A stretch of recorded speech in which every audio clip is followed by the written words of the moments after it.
Мы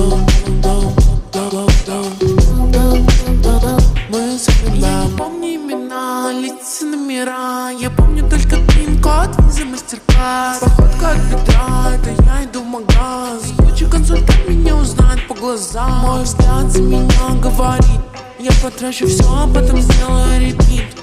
Мой муж за меня разрулится. Он такой крутой, на руле мне безлимит. Это сладкая жизнь, как клубника в шоколаде. Люди говорят: ну сколько можно тратить? Не отходя от кассы, я говорю им: хватит. Не предлагай мне скидку, ты что, не в адеквате? Однажды я уехала тусить в Турцию, потеряла сумку, паспорт, да и